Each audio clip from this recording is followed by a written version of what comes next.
Ladies and gentlemen, thinkers, tinkerers, and those still yelling at chatbots, welcome to the only show where artificial intelligence meets artificial confidence.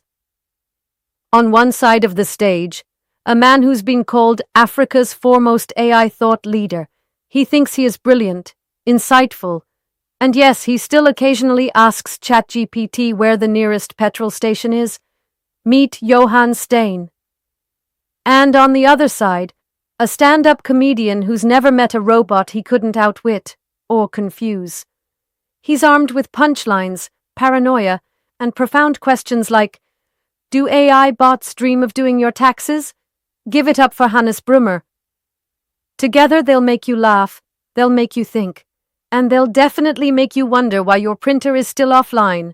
Let the AI comedy begin. This is the Power 98.7 podcast. Now we're talking. Subscribe to Power 98.7 podcasts in iTunes or wherever you get your podcasts. There's more on power987.co.za. This week on Tech Tuesday, we're exploring the hilarious and enlightening intersection of comedy and technology. The Human Behavior is a segment titled Punchline and Processes, using comedy to decode AI and digital power. Now, imagine a world where artificial intelligence doesn't just analyze data but attempts to tell jokes.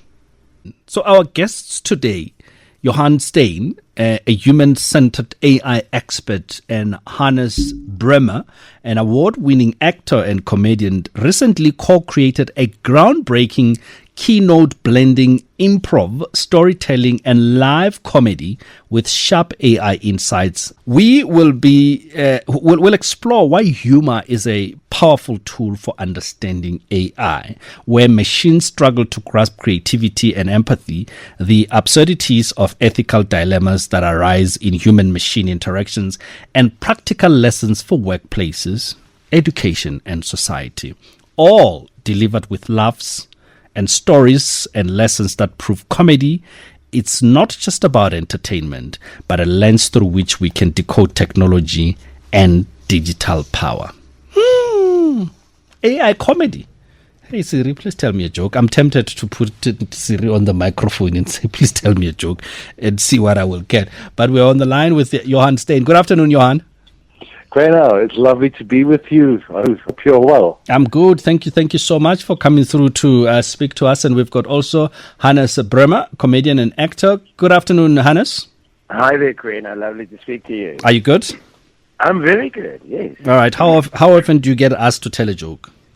Quite frequently. You know, it kind of goes with the job description, which is why in my general existence I try to go as incognito as possible. I don't wear a clown suit, you know what I mean? I guess as a comedian you don't really have to. We already know.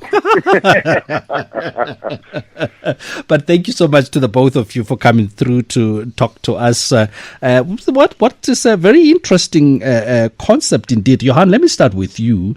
As an AI expert, tell us about this punchline and processes using comedy to decode AI and digital power. As I said, I really don't think Grok will tell me a good joke in comparison to how Hannes, who's able to read the room, will be able to tell me. Johan? So listen, I work in this AI field. I do about 3 events a week where I teach clients or I speak at conferences. Most of this AI conversation is super duper boring. No one knows what it's about. No one knows what to do with it. And when I met up with Hannes, who I know through our children having been at the same school, I said, listen, you're a comedy expert and an actor. Let's make this funny. Let's still embed the main messages about responsible AI. Don't fear the tech. Don't let it replace you and all that important stuff. But let's just make it different and let people laugh a bit, Kwena. So that's kind of where the idea was born. Hannes, what was it that appealed to you when Johan came to you with this? Well, I think to a certain extent his discussions and the discussions we had kind of around AI, it all sounds very technical and intellectual, and humor kind of wants to break that down and seem a little bit silly. That's the entire premise of it. And I think at some point I realized that the techniques that comedians would use to generate jokes, to kind of approach a situation where improvisation is necessary, is not unlike the process of how you communicate with your chatbot, for example. So I think my ideas kind of started around how can we try and aid people in formulating better prompts, and then I realized that a machine is essentially soulless, which I hope the machines don't hear me say out loud. But that is perhaps the defining thing to break down our fears around AI, is the fact that our humanity is something that means that we don't need a prompt. We can react on the basis of our past experiences and our emotional responses. And then it becomes an interesting conversation to try and dispel the fears around AI, is the realization that we can laugh at it, but it cannot necessarily laugh at us. Do you think, Johan, we'll ever get to that point where AI will be able to understand that scary aspect of it that we see in the movies, where iRobot is able to decode feelings and tell jokes and read human emotion and recreate human emotion? So it's about the conversation of sentience or consciousness. Will AI become conscious like a human being? Will it be self-aware? Will it know that it is? And that's what's been portrayed by a lot of the Hollywood movies. And there are some interesting academic debates about the next 20, 30, 40 years whether AI will get there. Honestly, I don't think so. It's a tool we have created. It will become increasingly smarter and better. It will not know that it is. I mean, animals have a limited awareness of that they are, but there's something about humanity that we are aware that I'm here right now. I'm a spiritual being, almost, if you would. To encode that into an algorithm, Kwena, I think is almost impossible. And I want to just encourage the listeners, just don't worry too much about the Hollywood movies and the discourse going on. This is a very powerful tool. We need to be careful. We need to do it right. It will not become human-like. Well, in our lifetimes, at least, I think. So how does then AI understand humor, or why does it often get it wrong? As I said, I mean, if I'm tempted to say, "Hey Siri, tell me a joke now," it'd probably be a bland dead joke. Some of the research we've done is that there was a scientist in the early 2000s who set up a website, for example, where he asked people to send in jokes, and then they, on the basis of reactions and how many jokes were sent in, to determine the funniest joke known to man. And there were a few computer-generated jokes sent in, and the best joke the computer came up with, what kind of murderer has moral fiber? And then the answer was a serial killer. No ways. So that's perhaps an indication. No ways. But I think what it is that we input an AI with information, or it searches through an algorithm to find information that's already existing. So the jokes that an AI will produce or tell you in an animated meme or a GIF image or anything like that was still originally created by people, in essence. And what happens is that the AI in the chatbot does not necessarily understand the nuance of human experience, and that's why the delivery is always not entirely on the beat of it. It lacks the rhythm that a comedian can utilize, because there's an emotive quality to the way that we use our voices, because our voices are also influenced by our emotional lives. And so I think that's the key thing to remember, is that an AI chatbot is repeating something it's heard rather than it being an original humorous thought, because and a lot of our humor as people, the things that we laugh at, are the things that we are scared of, all the sadness and the melancholy that we've experienced in life, and we laugh at it in order to deal with it, to cope with it. And I believe a machine cannot experience those disappointments that we ultimately find funny. We always say we laugh at something in hindsight. When it happens, it's a crisis, but give it a week and we'll make a joke about it. And I tend to think that is not necessarily something, the nuance of it is something that the computer can't understand. Johan? Oh, I agree with that. It's the Kwena. AI is super duper smart. It's scarily becoming smarter, but it's dumber than people think. That, like Hannes said, and that's what I love about South African culture. There's a crisis. In 3 seconds, there are jokes about it. Sadly so, but I think we laugh in order to survive. We make jokes. Yeah, it's our coping mechanism. It's absolutely, and I think, I've asked ChatGPT and other platforms often for jokes. Now and then it's quite interesting, but and it's like when you go overseas and you tell somebody in England or America or in Saudi Arabia a South African joke, they just don't get it. Our nuances, our history, etc. There is no way you can write an algorithm for it. And that's why I think this comedy sketch is so interesting. It relieves those fears. It makes people laugh while still learning the message. The AI is not as smart as you think, but keep on upskilling, keep on getting smarter yourself, because the AI will get smarter in time. So now, Johan, when you design AI systems for human interaction, what are some of the biggest challenges in capturing creativity? And I'm tempted to say emotion, but in this instance, I would use the word creativity. Look, I think a platform like ChatGPT for me is quite creative from an ideas forming point of view. I use 5 or 6 different platforms, including Grok, Perplexity, DeepSeek from China, and others. But I think the challenge, Kwena, is the nuances. So if I do it for a customer, only I know the meeting I had with that client, understand their fears, understand their concerns, understand their business challenges. In order to prompt that will probably be a thesis. And I do write lengthy prompts, 4 or 5 paragraphs normally. So I get the AI to help me with my idea forming, but call it gut feel, that instinct, that having looked that person in the eyes, understanding what they need. There's no way I think AI can do that. So it supports me in my proposals, my delivery in the business I do with AI transformation work. But common sense, what's the saying? It's not as common, sadly. It's not common to all of us. Yeah. So the AI helps me deliver the project, help me with the proposal, but that knowing what that client really needs, or that parent whose child is struggling, or that drug addict that we need to help, or whatever it is, that human emotion, that's the downfall. If we think AI can do that stuff that only we as humans can do, we will absolutely fail every time.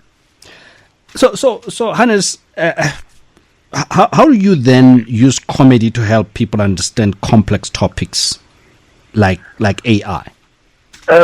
Well, the one thing that I firmly believe about how our laughter as such is it's an involuntary response. We often find ourselves, we see something on TV, a joke in a sitcom, and we laugh at it before we've realized we find it funny. The physical response is kind of immediate, and it happens as our brain processes the information.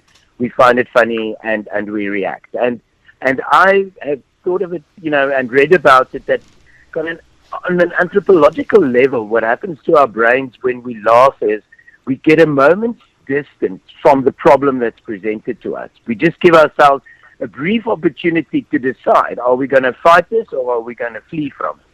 And I think that is the value that comedy has when discussing more serious subject matters.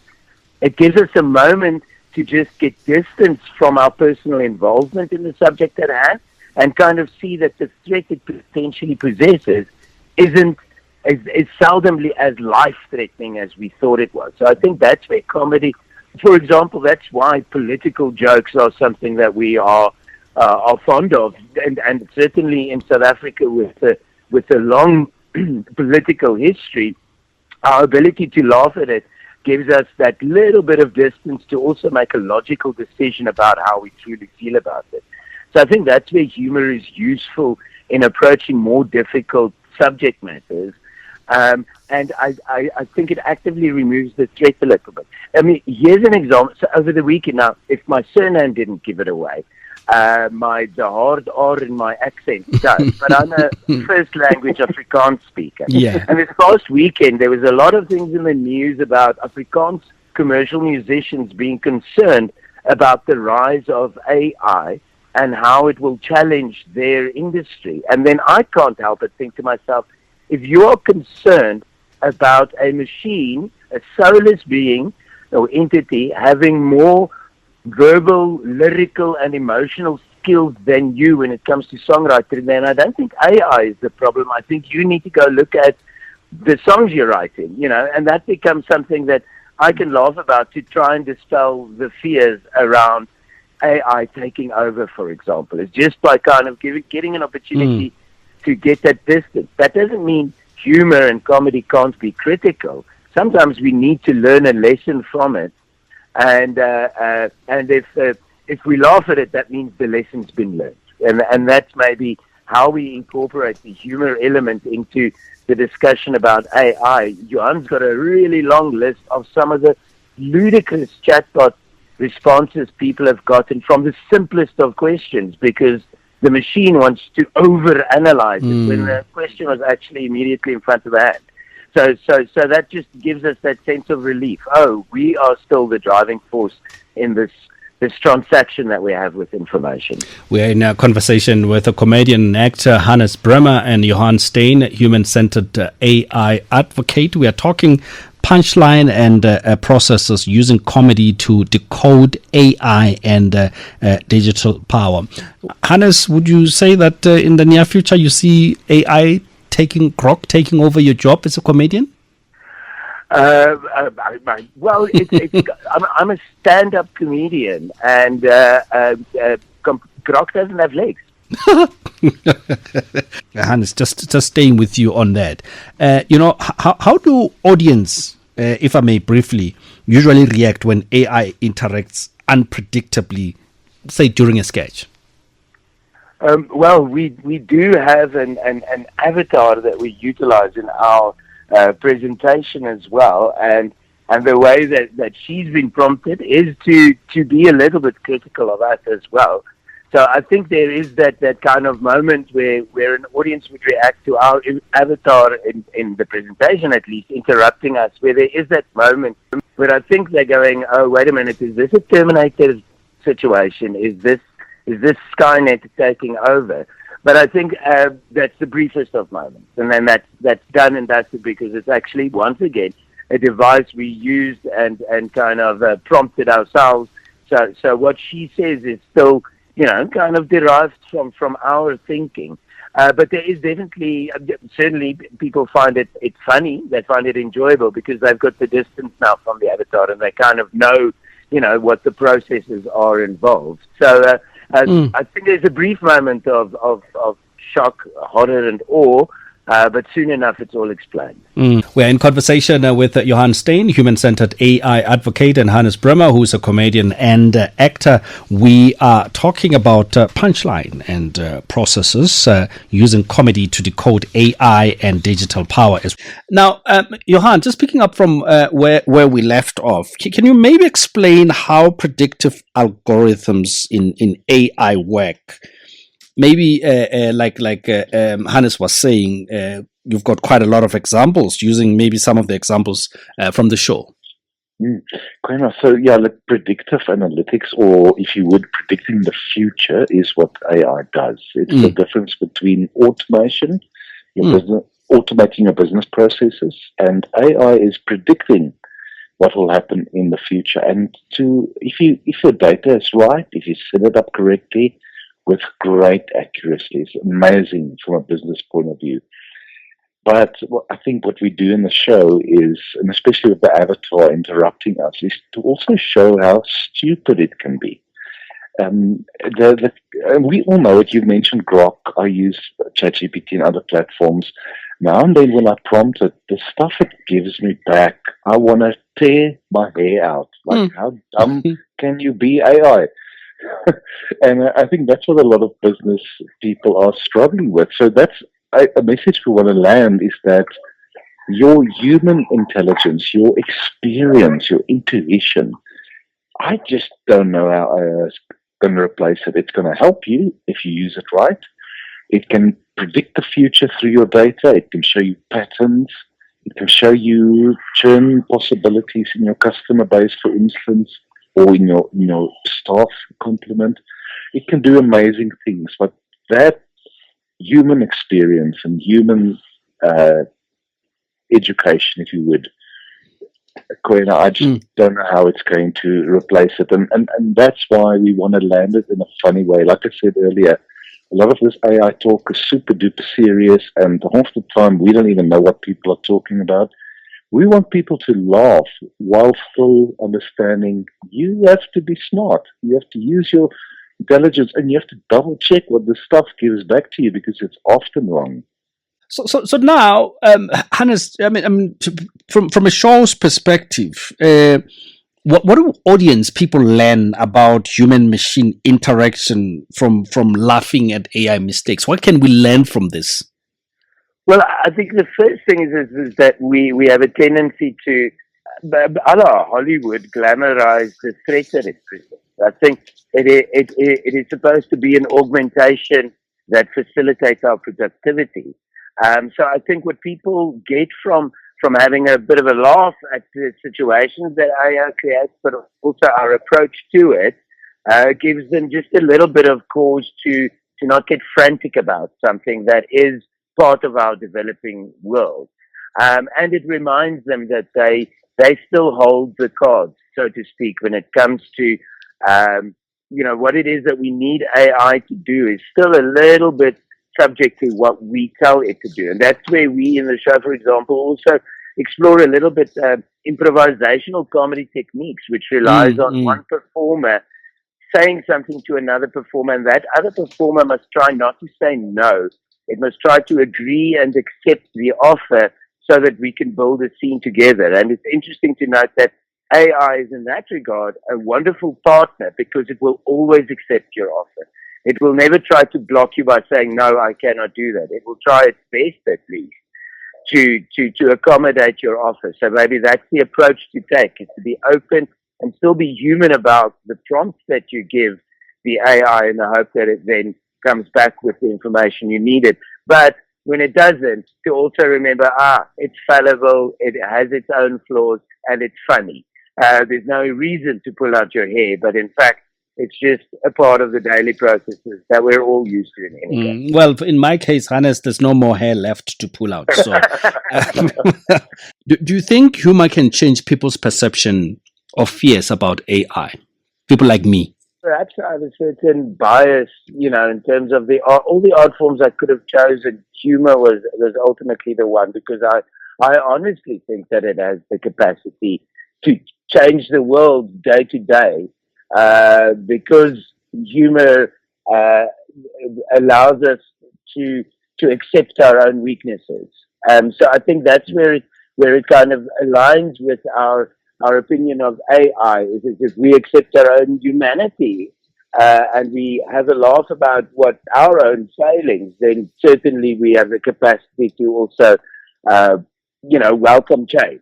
So I honestly think that laughter is a wonderful tool on a day-to-day basis in every kind of environment or space, because it does instill change. It makes us realize how foolish some things are, and it makes us realize how important other things are. If you're not laughing at something, you're going to, assume it's a serious matter. So laughter isn't always proof. It's also, if I'm not laughing about this, then I know that I should take some kind of an action, or I have an opinion on it. So I think it's a wonderful barometer for our human experience, laughter. And I think because of that, it has the capacity to instill change, because it shows us what's wrong and what's right. Johan, you want to go for it? Oh, Kwena, absolutely. Look, Anyone who's spoken to a chatbot, whether it's your banking app or your mobile phone provider app or whatever, needs to laugh, otherwise you'll probably kill yourself because they are dumb.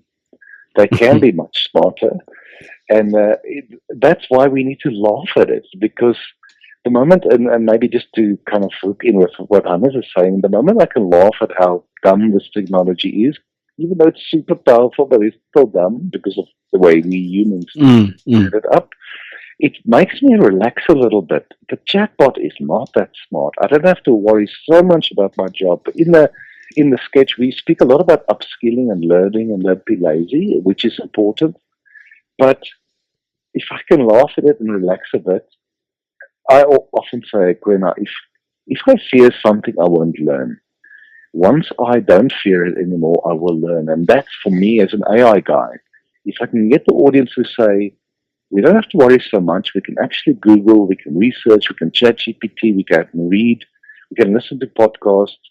Upskilling is probably, and that's what we do toward the end of the sketch, really encourage people, whether you're on HR or in finance, whatever the thing is you do, keep on learning. The sources, the resources are out there. If you fear it, you will block it. If you laugh a bit, relax, you will learn, and it will make your job and your life better. So in your view, Johan, what would you say are the strengths and maybe limits when it comes to a creative work like comedy, but specifically for AI? It's in a comedy sketch for me, because I do a lot of workshops at Kwena, and sometimes they're 4 or 5 hours long, to really explain how AI works, what it can do, what it can't do, how to prompt it, how to use something like Microsoft's Copilot and other tools. It's a real ideation session, and it takes time for business leaders and business people to get it. So in a comedy sketch, which is typically an hour or so, I think that the limits are that you can't really thoroughly land the message, but it's also not the purpose of the sketch. It's not a theoretical or an academic lecture, if you would. Hopefully, the laughter and people relaxing about it will entice them to attend courses, listen to webinars, watch YouTube videos, and the like. So those are the limitations. The potential is that almost setting them free from this unspoken fear, this elephant in the room, that because everyone I speak to will say, once they're honest, the biggest fear is, I'm going to lose my job. I watch all these Hollywood movies. I watch all these documentaries.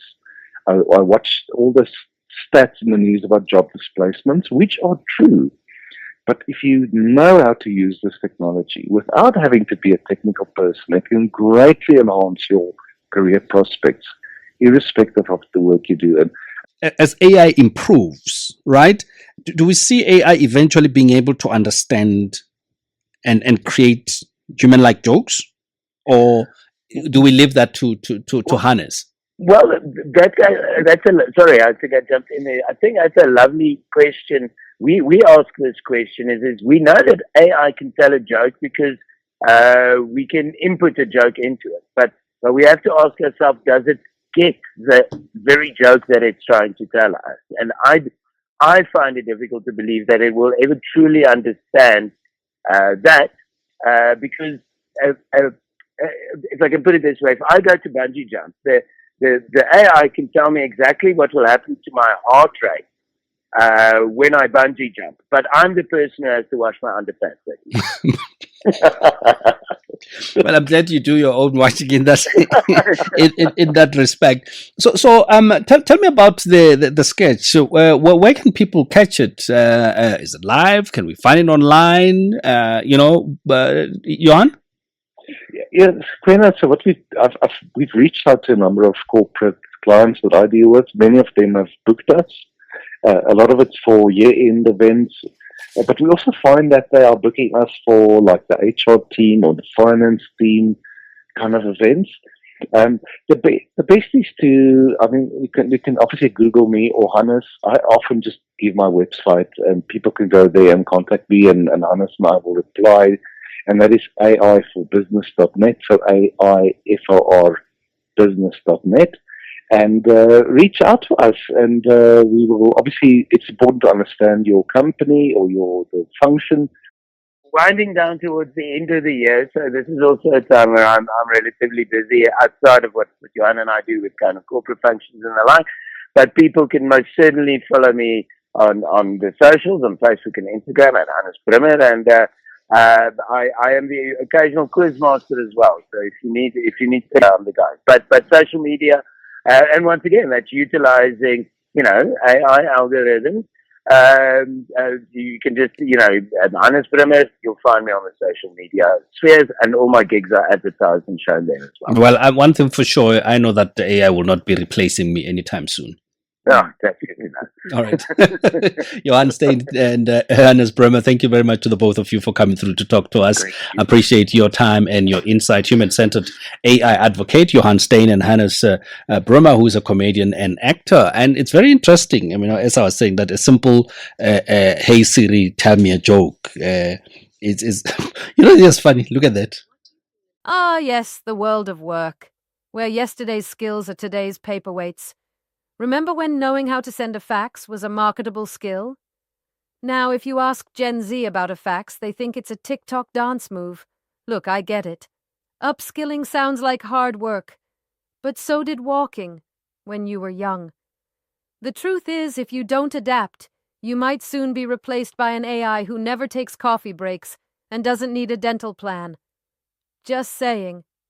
But don't worry, I believe in you.